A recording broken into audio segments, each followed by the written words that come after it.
Quais são as maiores dificuldades que enfrentam nesta missão terrena aqui, as dificuldades que vocês têm no dia a dia para manter, né, para continuar? Para manter os projetos, para continuar. Assim, a gente sabe que missão não é algo fácil, não é fácil. E nós mesmos, assim, entre nós mesmos irmãos, né, vamos dizer assim, que às vezes nós somos divididos com relação a estar contribuindo, né? Satanás, ele tem se aproveitado de alguns escândalos, podemos dizer assim, né, no meio eclesiástico, e isso faz com que alguns irmãos, por observar só esse lado de ver e achar que só existem pessoas ruins no meio eclesiástico, que não são fiéis, servos de Deus, aí começam a se afastar com relação a contribuir, né? Mas nós sabemos que no meio desse bojo todo existem pessoas fiéis, existem pessoas leais que amam a obra missionária, que amam o Evangelho e estão se entregando para que vidas sejam alcançadas.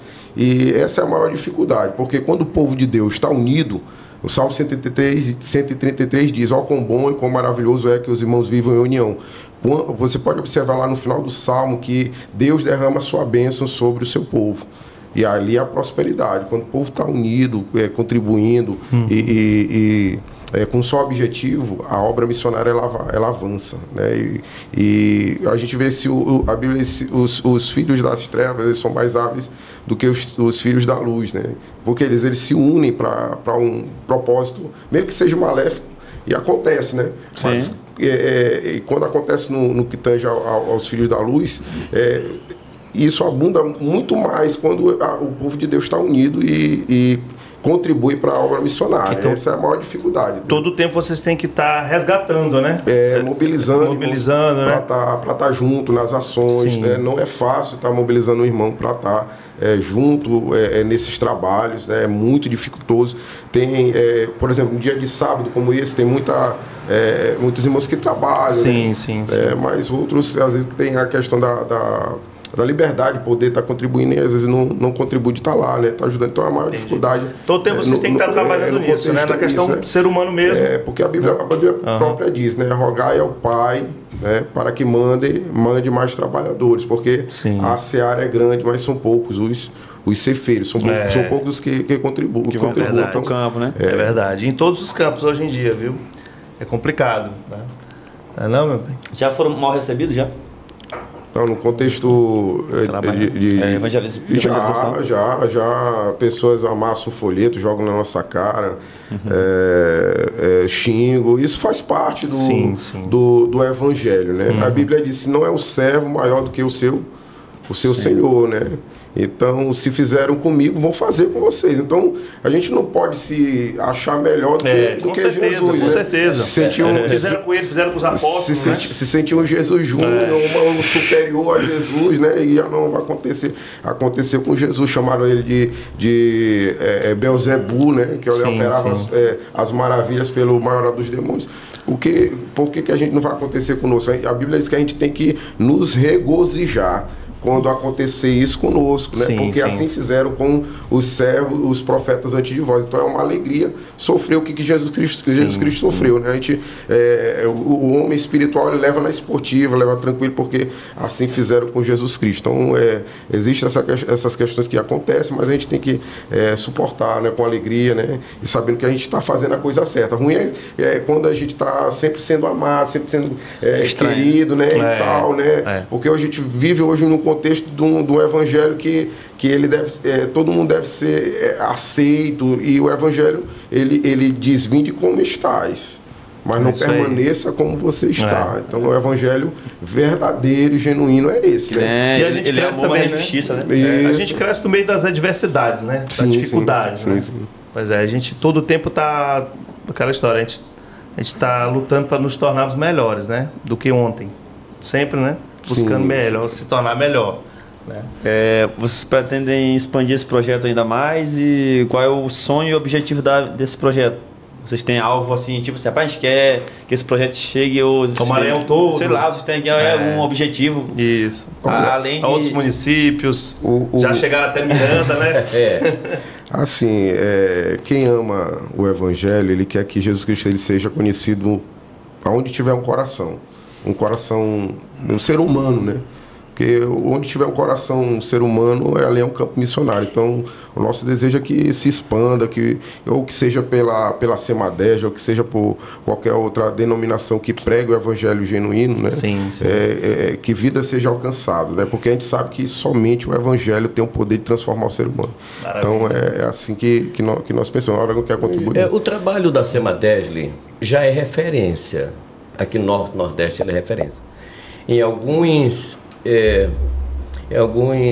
como é que eu posso dizer, encontros, né, de missionários que ocorrem aqui nessa região, por exemplo, ali de Recife, João Pessoa.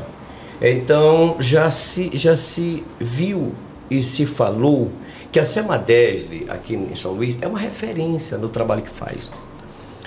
A gente não sabe se tem nesses outros estados e capitais esse tipo de trabalho de blitz caminhoneiro, que é exatamente esse o foco que a gente está falando aqui, né? Sim. Mas a gente trabalha no sentido, na perspectiva de que qual seria o valor de uma alma, né? Qual seria o valor dessa alma? Então, não importa o que eu vou passar, se eu vou ser bem tratado, porque a gente já sabe que, né, não vai ser bem tratado por todos. Agora, eu particularmente, não sei o Ítalo, né, não fui e nem vi ninguém ser tratado mal numa abordagem direta com o caminhoneiro. Sim.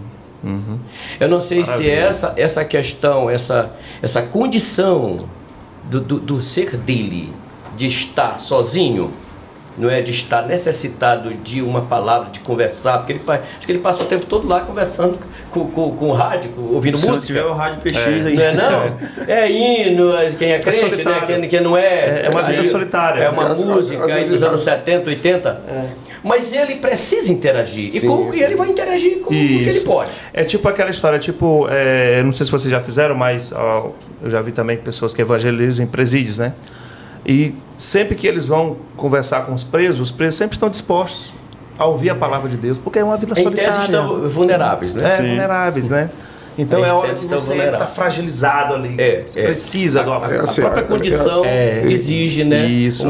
A mesma coisa é o motorista. Um certo abatimento. Exatamente. A minha colocação foi só com relação a não assim dizer que os caminhoneiros em tudo, né? Vamos dizer assim, que não querem, né? Às vezes numa classe sempre tem alguém que não quer, né? Às vezes eu entendi o Ítalo, ele não falou nem no contexto mais da vida. Nem do específico do caminhoneiro. No geral.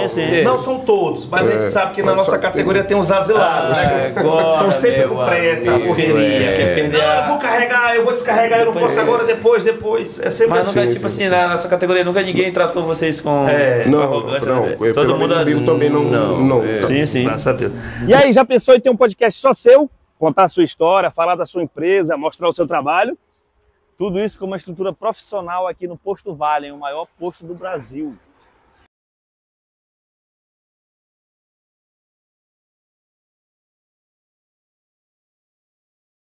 Você patrocina um episódio, senta aqui com a gente e grava o seu podcast exclusivo.